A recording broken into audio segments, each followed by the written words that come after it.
Hey guys, welcome back to my channel. তোমাদের অনেকেই 2025-এর যে এনএম এন্ট্রান্স এক্সামটা হবে তার ফর্ম ফিল আপের জন্য ওয়েট করছো, আর এখানে আমরা ওয়েট করছি যে কবে আমাদের জয়নিং হবে তার জন্য।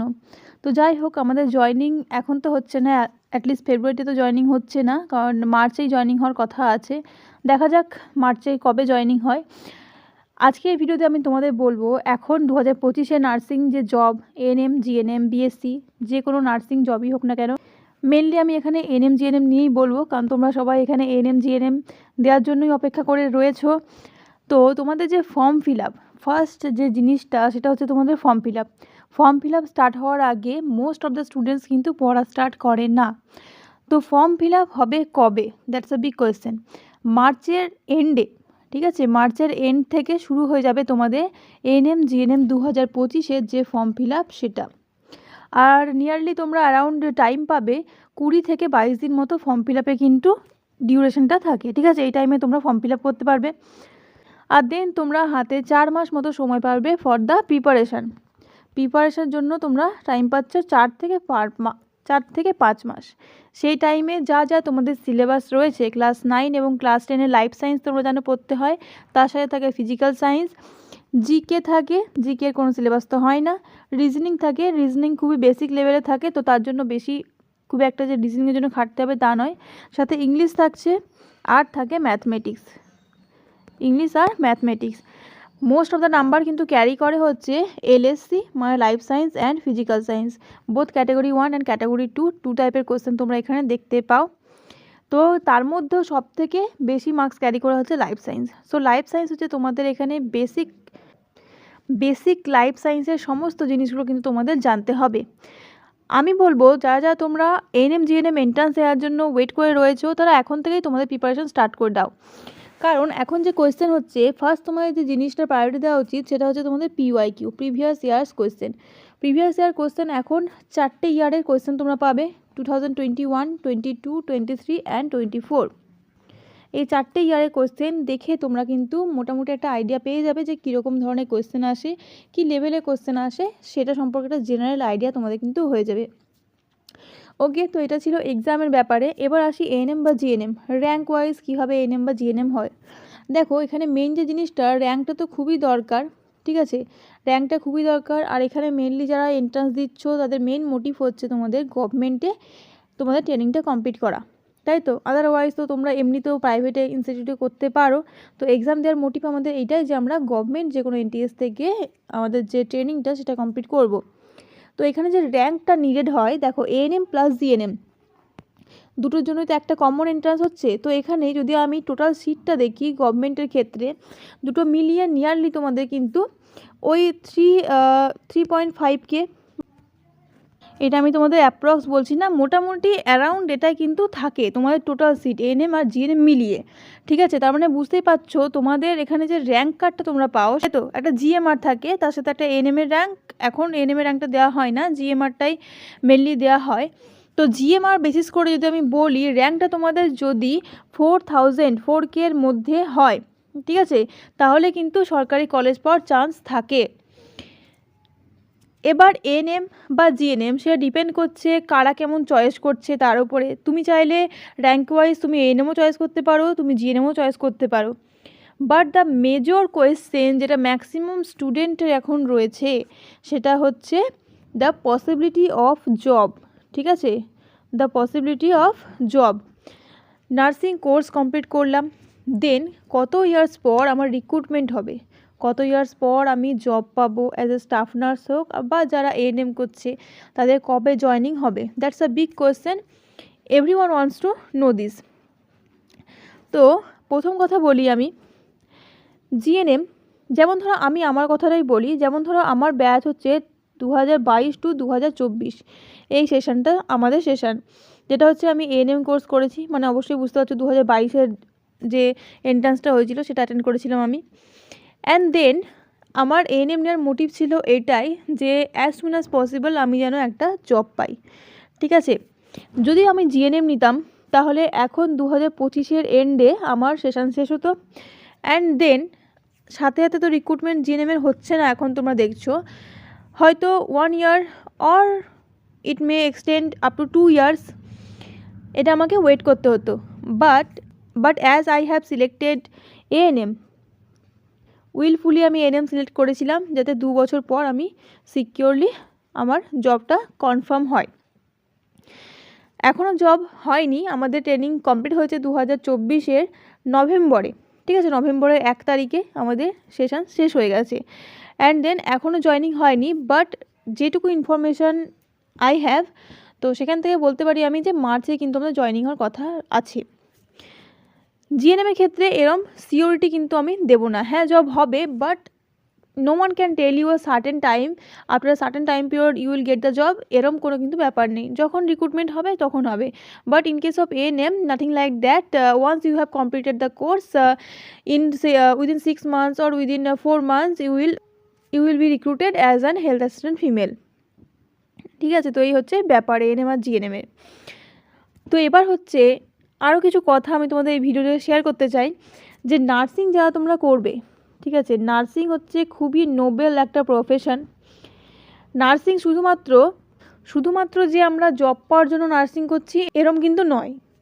অর পার্সপেক্টিভ রয়েছে, যখন তুমি অ্যাজ এ নার্স তুমি জয়েন করছো বা যখন তুমি ট্রেনিং করছো, you will realise that a nurse has lots of responsibilities.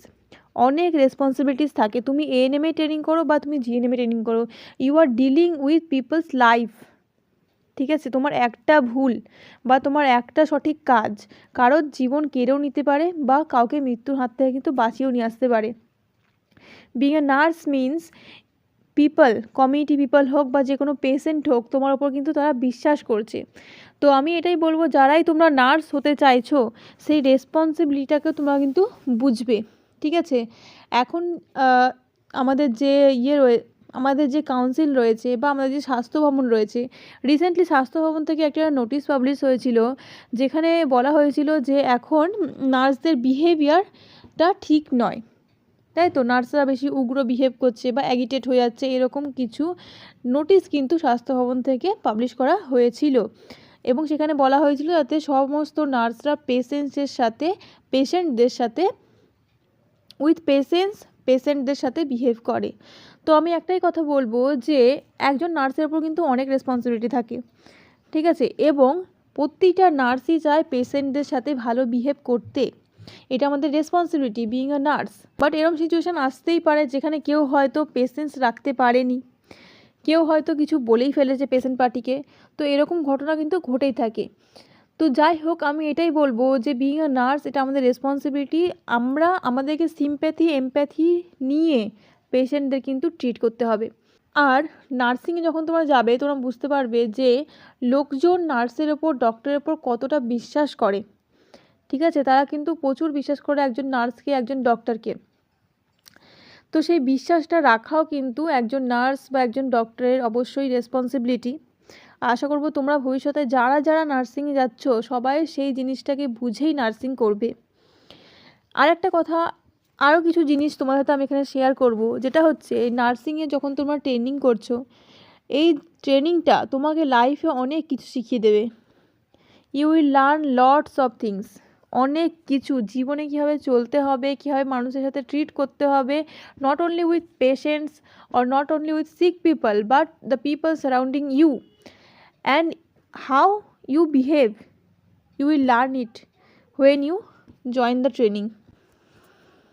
তোমরা প্রিপারেশান নিচ্ছ বাড়ি থেকে বা কেউ কোচিংয়ে প্রিপারেশান নিচ্ছ, ইটস ওকে, বাট যখন তুমি ট্রেনিংয়ে আসছো সমস্ত কিছু তুমি ওখানে নতুন পাবে, নতুন লোকজন, সবই অচেনা ওখানে।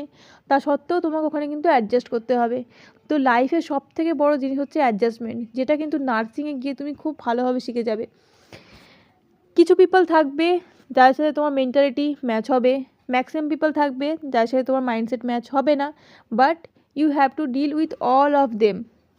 অনেক পজিটিভ পিপল পাবে তুমি, অনেক নেগেটিভ পিপল পাবে, কিন্তু তুমি সমস্ত কিছু শিখে যাবে, তুমি এত ভার্সেটাইল হয়ে যাবে এখানে গিয়ে, নেগেটিভিটি কীভাবে ডিল করতে হয় সেগুলো তোমরা শিখে যাবে।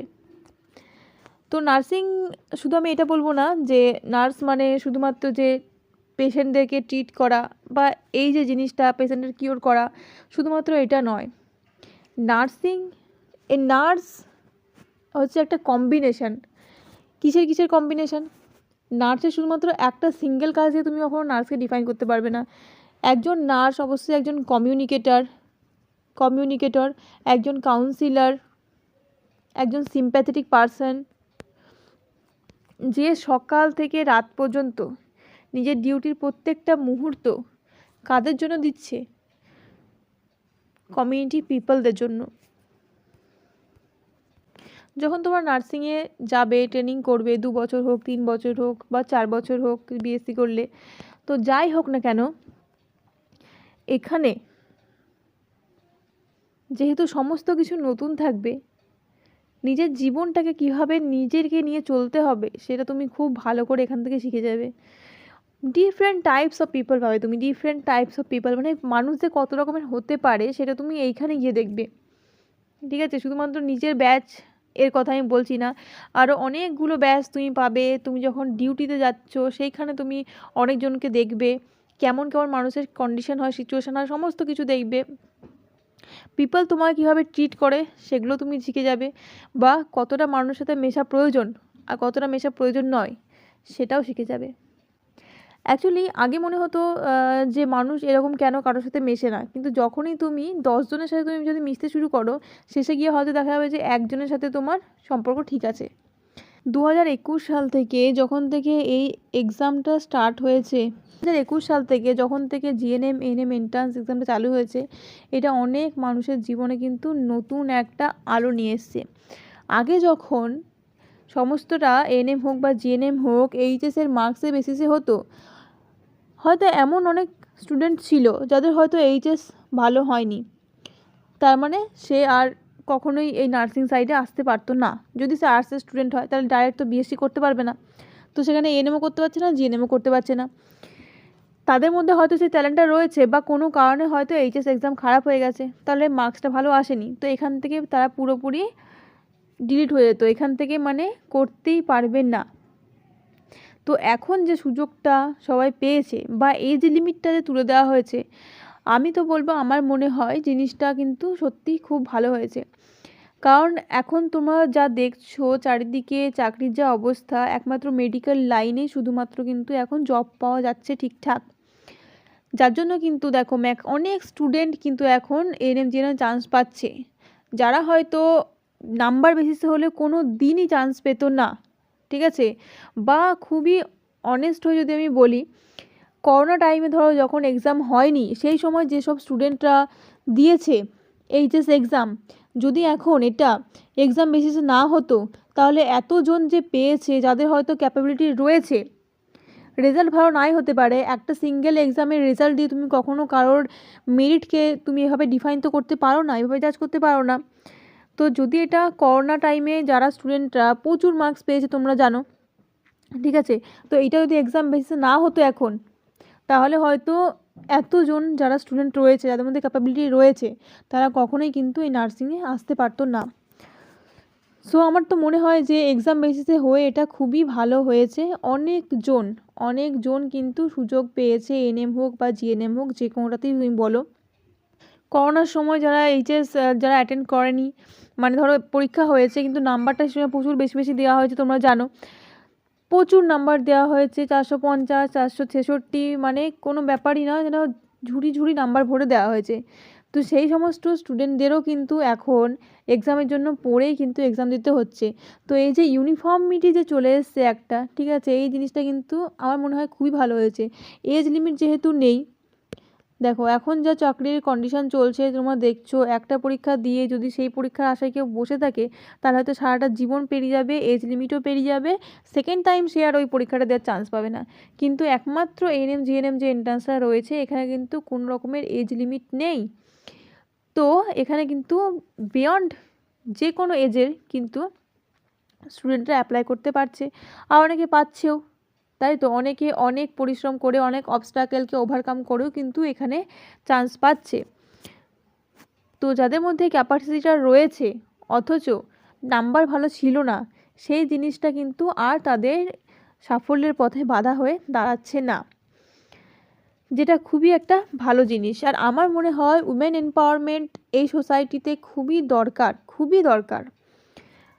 এখন উমেনদের যে কন্ডিশন চলছে, এএনএম এ বলো, এএনএম তো টোটালি তুমি দেখছো যতগুলো নেওয়া হলো 2021 থেকে শুরু করে 24 এর যে ব্যাচগুলো হলো, এএনএম মানে শুধুমাত্র কি ফিমেল ক্যান্ডিডেটস, জিএনএমও তো ম্যাক্সিমামই ফিমেল ক্যান্ডিডেটস, ঠিক আছে। তো এখানে কিন্তু মেয়েরা, ঠিক আছে, এই সাইডটা কিন্তু উইমেন এম্পাওয়ারমেন্টের জন্য খুবই ভালোভাবে কাজ করছে। তো তোমাদের যাদেরই ইচ্ছা রয়েছে এএনএম বা জিএনএম বা নার্সিং করার, অবশ্যই তোমরা করবে, কারণ লাইফে নিজে একটা স্ট্যান্ড করা খুবই দরকার, ঠিক আছে। সারাটা লাইফ তুমি অন্যের উপর ডিপেন্ড হয়ে এভাবে থাকতে পারো না, আর সেটা উচিতও নয় আমার মনে হয়। সবারই নিজের লাইফে অ্যাটলিস্ট নিজের এক্সপেন্সেসটা কিন্তু বিয়ার করাই দরকার, খুবই দরকার। সামান্য সামান্য জিনিসের জন্য যদি অন্যের কাছে তোমাকে হাত পাততে হয় বা সামান্য জিনিসের জন্য অন্যকে হিসেব দিতে হয়, so that's really feel bad. তো আমার মনে হয় যারা তোমরা এক্সাম দেবে এই বছর 2025-এ, তারা এখন থেকেই তোমাদের প্রিপারেশন স্টার্ট করে দাও। কারণ ব্যাপারটা হচ্ছে দেখো, প্রত্যেকবার প্রচুর স্টুডেন্টস এখন নার্সিং লাইনে আসতে চাইছে। 2022, 23, 24, এবার 25-এও এএনএম ভ্যাকেন্সি হবে। যারা তোমরা চাইছো যে এএনএমে চান্স নেবে 2025-এ, তারা অবশ্যই অ্যাজ সুন অ্যাজ পসিবল কিন্তু তোমরা নিজেদের প্রিপারেশন স্টার্ট করে দাও। দেখো, প্রিপারেশন বলতে এমন নয় যে তোমাকে কোচিং থেকেই নিতে হবে। ইউটিউবে লটস অফ ভিডিও অ্যাভেলেবেল রয়েছে, যে কোনো চ্যানেলে তুমি ভিজিট করতে পারো। এনএম জিএনএমের এখন অনেক চ্যানেল রয়েছে। নার্সিংয়ে কত র্যাঙ্ক লাগবে, কি কি পড়তে হবে, কেমন কোয়েশ্চেন হয়, প্রিভিয়াস ইয়ারের কোয়েশ্চেন, সমস্ত কিছু all and all A to Z তুমি কিন্তু ইউটিউবে অ্যাভেলেবেল পেয়ে যাবে। সো আমার মনে হয় যে নেটটা বা যে টাইমটা, যে ডাটাটা তুমি ফোনে দিচ্ছ, সেটাকে প্রপার ইউটিলাইজ করো অ্যান্ড সেটাকে নিজের আপব্রিঙ্গিংয়ের জন্য কাজে লাগাও, ইউটিলাইজ করো। আদারওয়াইজ দেখো, সুযোগ হয়তো প্রতি বছর আসবে, কিন্তু তোমার এজটা কি প্রতি বছর একই থাকবে? প্রতি বছর তোমার পড়ার এনার্জিও একরকম থাকবে না। তো যে সময়টা তোমরা পাচ্ছ সেই সময়টাকে প্রপার ইউটিলাইজ করো আর এনশিওর করো যাতে এই বছরেই তুমি একটা গভর্নমেন্ট সিট পেয়ে যাও। প্রচুর সময় রয়েছে তোমাদের হাতে। এখন থেকে যদি তোমরা প্রিপারেশন স্টার্ট করো, পরীক্ষা আস্তে আস্তে তোমাদের অনেকবার রিভিশন হয়ে যাবে আর তোমাদের পরীক্ষার প্রিপারেশনও পুরোপুরি কমপ্লিট হয়ে যাবে। সো যারা তোমরা আসতে চাইছো 2025-এ, এএনএম হোক জিএনএম হোক, একটা নার্স হিসেবে নিজেকে সোসাইটিতে স্ট্যান্ড করতে চাইছো, তারা অবশ্যই অ্যাজ সুন অ্যাজ পসিবল কিন্তু প্রিপারেশন স্টার্ট করে যাও। তো আজকের জন্য এইটুকুই। দেখা হবে নেক্সট ভিডিওতে নতুন কিছু কথা, দেখা হবে নেক্সট একটা ভিডিওতে নতুন কোনো টপিকের সাথে। ততক্ষণ তোমরা পড়তে থাকো অ্যান্ড প্রিপারেশান নিতে থাকো। সবাইকে অল দি বেস্ট।